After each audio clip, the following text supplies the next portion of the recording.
Olivia Salazar-WINSPEAR covering this story for us. Olivia, tell us more then about the government's plans for the cultural sector.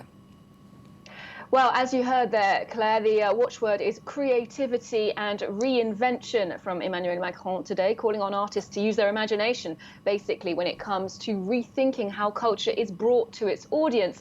And that audience is going to have to be either virtual or a much smaller audience. He did suggest, for example, that very small groups of people could potentially come and watch a performance or a rehearsal. But he did underline that in this very new and very uncertain context, it's young artists starting out that are the most vulnerable, people just coming out of art schools or music academies, and they need special help, much more than established companies or personalities. And to do so, he said, the government will have to launch ambitious public commissions, suggesting that the government would put money into that. So the overall message was that over the coming weeks and months, there will be a rethink of all artistic forms of expression, so that at the end of the summer, at the end of August, September, they can come back with a more detailed plan. But he did pledge that France must maintain the place of culture in society and in its economy in the face of competition from larger powers like, for example, the United States and China.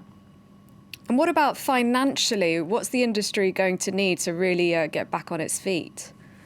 Well, they had already been clear about pledging 22 million euros to the cultural sector, but many thought that government pledge fell very short of what's required for a sector that, as you mentioned, employs over 1 million people, 1.3 million people. Now, last week, a number of high-profile French artists, including Catherine Deneuve, Luc Besson and Isabelle Huppert, signed an open letter, an op-ed in Le Monde, asking for special measures for those covered by this status we have here in France called the intermittent du spectacle. That's a professional status and a payment regime for workers in the arts, which concerns about 270,000 people.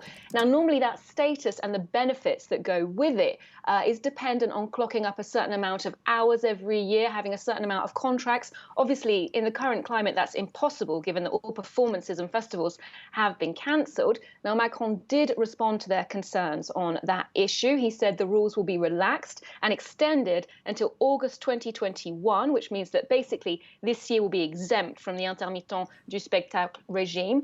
There will also be an emergency fund for film shoots and TV series that won't be able to go ahead. So that covers the performing arts and filming. But there have already been a few questions, a few words of perhaps complaint from representatives of the cultural sector who say they don't have that intermittent status, and they're really unsure about today's remarks. They've questioned them, saying that it's still very unclear just what they'll have access to financially and legally, and they're still waiting for more details on the future of their theatres, their galleries and their publishing projects. And they did remind people that while we're at home in confinement, reading books, listening to music, watching things online, the people creating that content have no real reassurance about the future of the sectors they're working in. All right, thank you very much indeed for that update, Olivia.